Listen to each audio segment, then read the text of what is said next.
ಗೊಣ್ಣಾಗರದ ಚಿದಂಬರ ಲೀಲೆ. ಸಪ್ತಕೋಟಿ ಗಾಯತ್ರಿ ಮಹಾಯಜ್ಞ.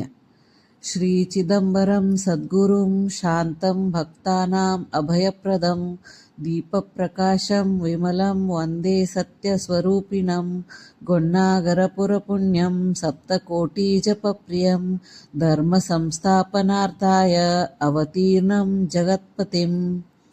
ಭಗವಾನ್ ಶಿವನ ಅಂಶ ಸಂಭೂತರಾದ ಶ್ರೀ ಚಿದಂಬರ ಮಹಾಸ್ವಾಮಿಗಳು ಧರ್ಮ ಜಾಗೃತಿಗಾಗಿ ಮಾಡಿದ ಅನೇಕ ಕಾರ್ಯಗಳಲ್ಲಿ ಗೊಣ್ಣಾಗರದ ಯಜ್ಞವು ಅದ್ವಿತೀಯವಾದುದು. ಸವದತ್ತಿ ತಾಲೂಕಿನ ಗೊಣ್ಣಾಗರವು ಸ್ವಾಮಿಗಳ ಪರಮ ಭಕ್ತರಾದ ಶ್ರೀನಿವಾಸರಾಯರ ತವರೂರು. ಇಲ್ಲಿ ಸ್ವಾಮಿಗಳು ಲೋಕ ಕಲ್ಯಾಣಕ್ಕಾಗಿ ಸಪ್ತಕೋಟಿ ಗಾಯತ್ರಿ ಪುರಶ್ಚರಣೆ ಮತ್ತು ಸೋಮಯಾಗವನ್ನು ಸಂಕಲ್ಪಿಸಿದರು.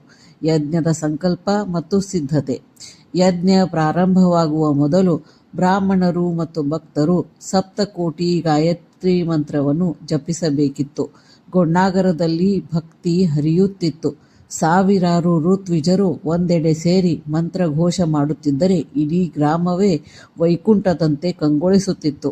ಆ ಸಮಯದಲ್ಲಿ ಜಪಿಸುತ್ತಿದ್ದ ಗಾಯತ್ರಿ ಮಂತ್ರ ಓಂ ಭೂರ್ಭುವಸ್ವಃ ತತ್ಸವಿತುರ್ವರೆಣ್ಯಂ ಭರ್ಗೋ ದೇವಸ್ಯ ಧೀಮಹಿ ಧಿಯೋ ಯೋ ನ ಪ್ರಚೋದಯಾತ್. ಬ್ರಿಟಿಷ್ ಅಧಿಕಾರಿ ಮನ್ರೋ ಸಾಹೇಬನ ಆಗಮನ.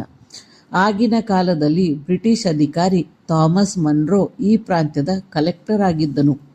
ಸಾವಿರಾರು ಜನರು ಒಂದೆಡೆ ಸೇರುತ್ತಿರುವುದನ್ನು ಕಂಡು ಇದು ಬ್ರಿಟಿಷರ ವಿರುದ್ಧದ ಸಂಚು ಎಂದು ಭಾವಿಸಿ ತನ್ನ ಸೈನ್ಯದೊಂದಿಗೆ ಗೊಣ್ಣಾಗರಕ್ಕೆ ಬಂದನು. ಯಜ್ಞಶಾಲೆಯಲ್ಲಿ ಸಾವಿರಾರು ಮಂದಿ ತುಪ್ಪ ಮತ್ತು ಧಾನ್ಯಗಳನ್ನು ಅಗ್ನಿಗೆ ಅರ್ಪಿಸುತ್ತಿರುವುದನ್ನು ಕಂಡು ಮನ್ರೋ ಅಪಹಾಸ್ಯ ಮಾಡಿದನು. ಬಿಸಿಲಿನ ಬೇಗೆಯಿಂದ ಜನ ತತ್ತರಿಸುತ್ತಿದ್ದಾರೆ, ಇವರು ಬೆಂಕಿಯಲ್ಲಿ ಆಹಾರ ವ್ಯರ್ಥ ಮಾಡುತ್ತಿದ್ದಾರೆ ಎಂದು ಸ್ವಾಮಿಗಳನ್ನು ಪ್ರಶ್ನಿಸಿದನು.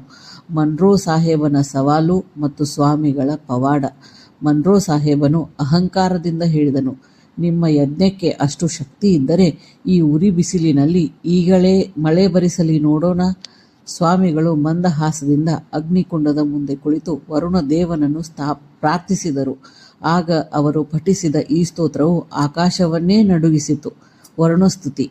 ಪರ್ಜನ್ಯೋ ವರ್ಷತು ಕಾಲೇ ಕಾಲೇ ಸಸ್ಯಂ ಜಯತು ಮೇದಿನಿ ದೇಶೋಯಂ ಕ್ಷೋಭರಹಿತೋ ಬ್ರಾಹ್ಮಣ ಸಂತು ನಿರ್ಭಯ ವರುಣಾಯ ನಮಸ್ತುಭ್ಯಂ ಮೇಘಾವಾಹನ ಅಚ್ಯುತ ಚಿದಂಬರಸ್ಯ ಆಜ್ಞಾಯಾಂ ವರ್ಷತು ಸಕಲಂ ಜಗತ್.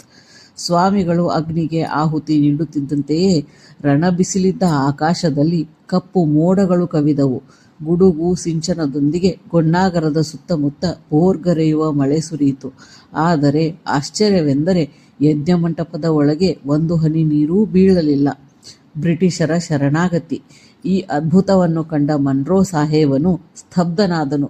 ಕುದುರೆಯಿಂದ ಇಳಿದು ಓಡಿ ಬಂದು ಸ್ವಾಮಿಗಳ ಪಾದಕ್ಕೆ ಅಡ್ಡಬಿದ್ದನು.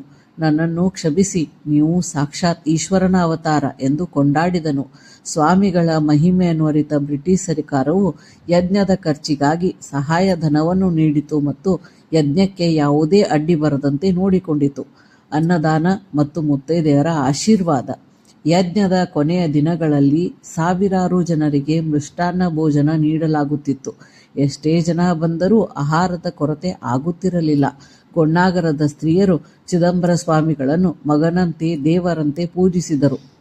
ಜಯ ಜಯ ಶ್ರೀ ಸದ್ಗುರು ಚಿದಂಬರ ಪತಿತ ಪಾವನ ದೀನೋದ್ಧಾರಕ ಯಜ್ಞರೂಪಿ ಮಹಾದೇವ ನಮೋ ನಮಃ. ಗೊಣ್ಣಾಗರ ವಾಸ ಶ್ರೀ